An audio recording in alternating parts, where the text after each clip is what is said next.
Salut! Petite question. Tu prêtes 500 € à un ami, mais sans aucune trace écrite. Le jour où il refuse de te rembourser, comment peux-tu prouver que ce prêt existe? C'est tout le sujet d'aujourd'hui, la preuve. On va voir qui doit prouver, comment et pourquoi certains moyens de preuve sont plus solides que d'autres. Et c'est parti. Commençons par une idée essentielle, presque un proverbe en droit. Pas de preuve, pas de droit. Cela veut dire qu'avoir un droit ne suffit pas. Le jour où tu te retrouves devant un juge, il faut pouvoir le prouver. Un droit qu'on est capable de prouver, c'est aux yeux de la justice comme un droit qui n'existe pas. Reprends mon exemple du prêt de 500 € sans trace écrite. Tu ne peux pas le prouver, tu ne pourras rien réclamer. Voilà pourquoi la preuve est si importante. Avant de parler de preuve, il faut distinguer deux choses.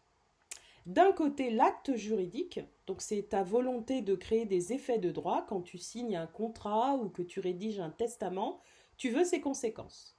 De l'autre, le fait juridique, c'est un événement qui produit des effets de droit sans que tu les aies voulus. Une naissance, un accident, un dégât des eaux chez le voisin, personne ne l'a cherché, mais ça crée des droits et des obligations. Alors pourquoi c'est important ? Parce que, on va le voir, un acte et un fait ne se prouvent pas du tout de la même manière. Première grande question, qui doit prouver ? La réponse est dans l'article 1353 du Code civil. Attention, dans les anciens manuels, c'est le numéro 1315. Il a changé avec la réforme de 2016. Mais le texte est le même. Le principe, c'est à celui qui réclame quelque chose, le demandeur, d'apporter la preuve de ce qu'il avance. Mais une fois qu'il a prouvé, la charge s'inverse. C'est à l'autre partie, le défendeur, de prouver le contraire. Un peu comme une partie de ping-pong. La balle passe d'un camp à l'autre. Il existe des exceptions à ce principe. C'est ce qu'on appelle les présomptions prévues à l'article 1354 du Code civil. Alors une présomption, c'est quand la loi tient un fait pour vrai à l'avance. Je répète, une présomption, c'est quand la loi tient un fait pour vrai à l'avance. Du coup, le demandeur n'a plus besoin de le prouver. La charge est renversée. Et il y a deux grands types de présomption. La présomption simple, on peut apporter la preuve du contraire. Par exemple, le mari est présumé père de l'enfant. D'accord ? Sauf preuve contraire. Donc il doit prouver que non. Et la présomption irréfragable, là, impossible de prouver le contraire. Par exemple, l'autorité de la chose juge une affaire définitivement tranchée ne peut plus être rejugée. Entre les deux, il existe aussi une présomption dite mixte, où la preuve contraire est limitée. On revient à notre distinction du début, car c'est ici qu'elle sert. Pour prouver un fait juridique comme un accident, c'est la liberté de la preuve. Tu peux utiliser tous les moyens, les témoins, les photos, les SMS, un constat. C'est l'article 1358. En revanche, pour un acte juridique comme un contrat, dès que la somme dépasse 1500 €, la loi exige une preuve par écrit. C'est l'article 1359. Donc à retenir, un événement se prouve librement, mais un contrat important exige un écrit. C'est pour ça qu'on signe toujours un papier pour les choses sérieuses. Toutes les preuves n'ont pas la même force. On les classe en deux catégories. Les preuves parfaites, elles s'imposent au juge et il est obligé d'en tenir compte. Ce sont des preuves écrites, comme un acte authentique, qui est un écrit rédigé et signé par un officier public, un notaire, un huissier, un commissaire de justice. Un acte sous seing privé, c'est un écrit rédigé et signé par les parties elles-mêmes, sans officier public, par exemple un bail entre particuliers, une reconnaissance de dette. Un aveu, c'est la reconnaissance par une personne d'un fait qui joue contre elle. d'accord? Et puis, bien sûr, le serment décisoire. C'est quand une partie défie l'autre de jurer qu'elle dit vrai pour trancher le litige. Celui qui jure gagne sur ce point. Et puis les preuves imparfaites. Là, le juge apprécie librement. Il peut y croire ou non. C'est donc le témoignage, les indices, qu'on appelle des éléments matériels que le juge relie entre eux pour en déduire un fait. Pour être retenus, les indices doivent être graves, précis, concordants. Ça peut être des traces d'ADN, des empreintes, une vidéosurveillance, une géolocalisation, les données du téléphone, les relevés bancaires, les témoignages convergents. Ça peut être également l'aveu fait hors du tribunal ou le serment supplétoire.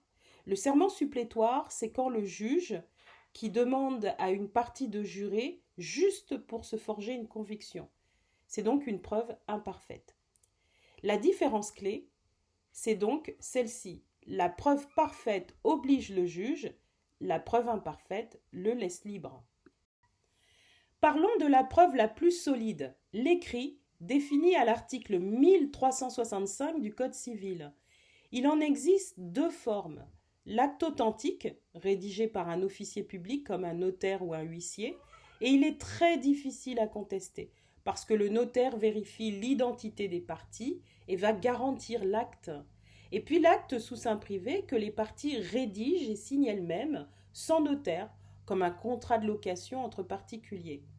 Bon à savoir, et c'est très actuel, l'écrit électronique a aujourd'hui la même valeur que le papier, à condition qu'on puisse identifier son auteur et qu'il soit conservé de façon fiable. Terminons par un moyen de preuve très courant, mais imparfait, le témoignage. C'est le récit d'une personne sur des faits qu'elle a vus ou vécus. Pourquoi imparfait? Parce qu'un témoin peut se tromper, oublier ou même mentir. Le juge n'est donc pas obligé de le croire. Et attention, mentir sous serment, c'est un faux témoignage et là, c'est un délit sérieux. Cela peut coûter jusqu'à 5 ans de prison et 75 000 € d'amende. Autrement dit, mentir devant la justice coûte très cher. Voici une évolution récente et très concrète. Avant 2023, dans un procès civil, une preuve obtenue en cachette, à l'insu de la personne, par exemple un enregistrement secret ou une caméra cachée, était automatiquement rejetée. On disait qu'elle était déloyale. Mais le 22 décembre 2023, la Cour de cassation a changé d'avis. Désormais, le juge peut accepter une telle preuve, mais à deux conditions. Il faut qu'elle soit indispensable, c'est-à-dire le seul moyen de prouver, et que l'atteinte à la vie privée de l'autre reste proportionnée. Concrètement, un enregistrement secret ou une vidéo peut servir à prouver une faute si c'est vraiment le seul moyen.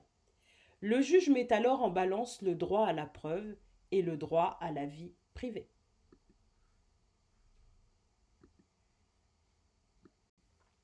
Alors terminons par notre époque, et là ça vous concerne directement. Aujourd'hui les caméras sont partout, la dashcam dans la voiture ou sur la moto, les caméras à la maison, au travail, sans parler du smartphone. Tout cela crée des nouvelles preuves. Mais attention, la vie privée reste protégée. Au travail par exemple, les salariés doivent être informés de la présence de caméras. Et surtout il y a un piège très moderne, l'intelligence artificielle. Avec un deepfake, on peut truquer une image, une voix ou une vidéo entière. Et c'est pour ça qu'il ne faut pas croire tout ce qu'on voit sur les réseaux sociaux. Une vidéo peut être entièrement fabriquée. Le juge, lui, doit donc vérifier qu'une preuve numérique est bien authentique. Et sachez-le, diffuser un deepfake de quelqu'un sans son accord, c'est un délit depuis la loi SREN de 2024. Récapitulons dans un tableau simple. Les preuves parfaites s'imposent au juge. Ce sont l'écrit, l'aveu judiciaire et le serment décisoire. Les preuves imparfaites laissent le juge libre d'apprécier.